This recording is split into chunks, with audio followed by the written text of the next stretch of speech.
प्रणाम। देखिए, आपसे वादा किया था हर हफ्ते एक वीडियो देने का, वादा पूरा कर रहा हूँ। आज एक बहुत ही गहरी समझ देना चाह रहा हूँ आपको ज्योतिष की, जो इतने आप लोगों से बात करके मैं समझ पाया हूँ कि हर किसी को 100 में से 90 लोगों को अपनी कुंडली के बारे में बहुत गलतफहमियाँ हैं, बहुत वहम है, बहुत नेगेटिविटी भरी हुई है। कैसे? हर दूसरा व्यक्ति क्या कह रहा है मेरे से, या 5 में से 4 व्यक्ति क्या कह रहे हैं, गुरुजी मेरा क्योंकि ना लग्नेश 8वें में है, मुझे पता है मेरा ज़िंदगी तो स्ट्रगल ही है, मेरा ये 6ठे में बैठा है इसलिए, मेरा ये 12वें में बैठा है इसलिए। अब एक एक को मुझे पहले समझाना पड़ता है। भगवान के लिए इस वीडियो को आप समझ लीजिए, ताकि जब आप मुझसे पर्सनली बात करें तो मुझे आपको इतनी एक्सप्लेनेशन ना करनी पड़े कि ये जो गलत फहमियाँ आपने अपनी कुंडली के बारे में नेगेटिव बिठा रखी हैं, जिसकी वजह से आपका कुछ शुभ नहीं हो रहा। क्योंकि जब मैंने मान ही लिया कि मेरी किस्मत में ही नहीं है, बचपन से मेरी किस्मत ही ख़राब है, तो उपाय भी क्या करेंगे? Power of belief. मानो तो पत्थर, मानो तो भगवान। ये पावर ऑफ बिलीफ है आपकी। आपने मान लिया किसी ज्योतिषी के कहने से कि भाई आपका क्योंकि ये 6ठे 8वें 12वें में बैठे हैं ग्रह, तो आपको कभी अच्छा होगा नहीं, फल कभी मिलेगा नहीं। अब ध्यान से समझिए, ये 6 8 12 का चक्कर क्या है। 6ठा 8वां और 12वां त्रिक स्थान है कुंडली के, यानी कि एक तरीके से आप मान के चलिए कि अशुभ स्थान है। क्यों? 6ठा रोग या शत्रु, 8वां आयु या मृत्यु, 12वां व्यय या मोक्ष। तो ये थोड़े से खराब स्थान माने जाते हैं। पाप ग्रह इनमें ठीक भी माने गए, लेकिन बाकी ग्रह बोलते हैं कि भाई 6 8 12 में चले गए तो थोड़े एफ्लेक्टेड हो गए। ओके, ये जनरल थ्योरी है लगभग हर किसी की। अब मैं जो कहता हूं कि अगर कोई ग्रह इसमें चला भी गया है तो हमें उससे लड़ने की बजाय वो जो कह रहा है उसकी बात मान के उसी चीज़ में सक्सेस हो जाना चाहिए। अब आपको एक सबसे बड़ी एग्जांपल देता हूँ।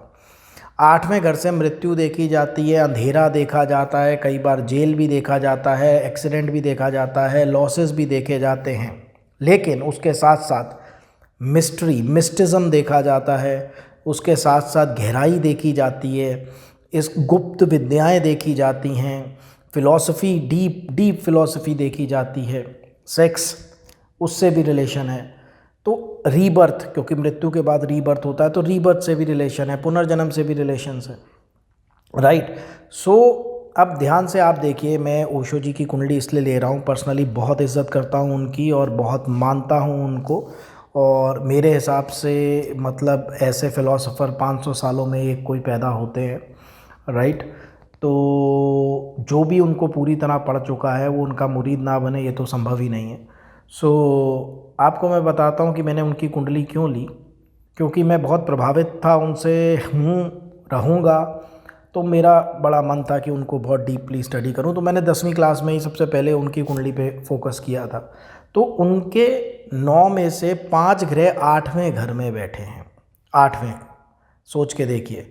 जहाँ आपके 1 2 बैठ जाते हैं तो आप घबराते हैं, पंडित जी ने बता दिया 8वें में, 8वें में, 8वें में।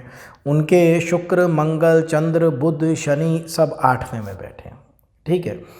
अब देखिए कि उन्होंने बजाय कोई दुकान ना लगाने के या उस तरीके का भैया आटे की चक्की लगा ली कि लोहे का काम कर लिया, 8वां घर था रिसर्च का। उनसे बड़ी रिसर्च नहीं किसी ने की होगी। 8वां घर था फिलोसफिकल रिसर्च की बात कर रहा हूँ, तंत्र की रिसर्च की बात कर रहा हूँ। 8वां घर है गुप्त विद्याओं का, सामने है, ठीक है। जो पुनर्जन्म पे उन्होंने बोला, जो मृत्यु पे उन्होंने बोला, जो सेक्स पे उन्होंने बोला, आपको कोई दूसरा एग्जाम्पल शायद ही मिले। और ख़ासकर कोई गुरु इतनी बेबाकी से इन विषयों पे बोल पाए, इतनी हिम्मत भी ना मिले, राइट। सो आप देखिए कि वही 8वें घर का उन्होंने यूटिलाइज कर लिया, ठीक है ना। अगर डेफिनेटली वो किसी और काम में जाते तो ये ग्रह नुकसान दे सकते थे। अब क्योंकि 8वां घर गुप्त विद्याओं का था, 8वां घर गहराई का था, 8वां ग्रह तंत्र का था, 8वां घर सेक्स का था, 8वां घर पुनर्जन्म का था, रिसर्च का था, तो वो ठीक हो गया। अब मेरे पास भी जो बच्चे आते हैं जिनका 8वां घर वो है, मैं हमेशा कहता हूँ रिसर्च में चले जाओ, खोज कर लो, आप इलेक्ट्रिक व्हीकल बना लो, आप कुछ भी बना लो, आप खोज कर लो।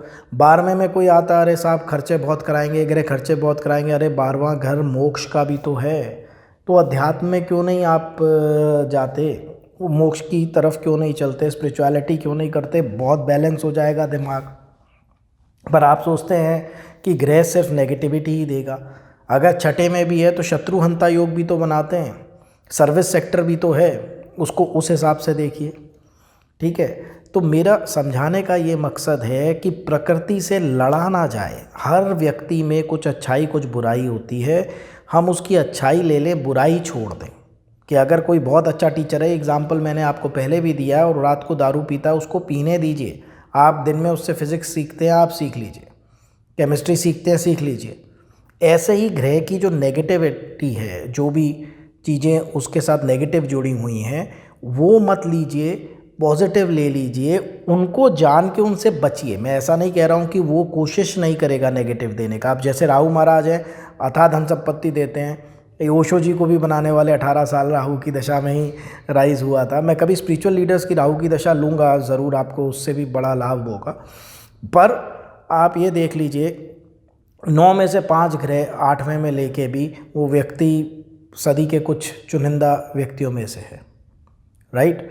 सो आप कोई भी नेगेटिविटी मत अपने में बिठा लिया करिएगा। कई माँ बाप के फ़ोन आते हैं, अरे हमारा बच्चा मांगलिक है। भाई 100 में से ऑलमोस्ट 50 लोग मांगलिक होते हैं, क्या हो गया, क्या दिक्कत है, क्या प्रॉब्लम है? मांगलिक की नॉन मांगलिक से हो सकती है शादी, कोई प्रॉब्लम नहीं है, राइट। और वो भी ये नहीं होता कि किसी भी तरह का मांगलिक होगा तो सामने वाले की डेथ हो जाएगी। 99% हमने 8वें घर से ही डेथ देखी है, कभी भी हमने बाकी घरों से ईगो क्लैशेस, एंगर क्लैशेस, ये सब चीज़ें देखी हैं। तो कोई भी बात जो नेगेटिव आपको बता दी जाती है, आप दिल में बिठा लेते हैं, दिमाग में बिठा लेते हैं। उसके बाद फिर आपको लगता है कि मैंने बहुत उपाय किए गुरुजी, मेरा काम नहीं हुआ, मेरी तो किस्मत ही ख़राब है, क्योंकि मेरा 8वें में है, मेरा 12वें में।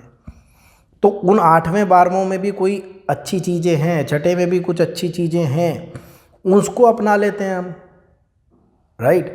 तो सबसे पहले क्लैरिटी ऑफ थॉट करिए कि अगर कोई मतलब किसी भी किस्म का वहम है, उसको क्लैरिफाई कर लीजिए। कई लोगों की पत्री ठीक हो चुकी है, उनका खराब ग्रह ख़त्म हुए समय हो चुका है, वो आज भी सोचते हैं कि उनका वही चल रहा है और इसलिए उनका कुछ होता भी नहीं है, क्योंकि वो अपॉर्चुनिटीज़ देख ही नहीं पाते, बिकॉज पॉजिटिव ही नहीं है, नेगेटिव है, अपॉर्चुनिटी नहीं देख पा रहे हैं, राइट। सो इसलिए कोई गलतफहमी नहीं।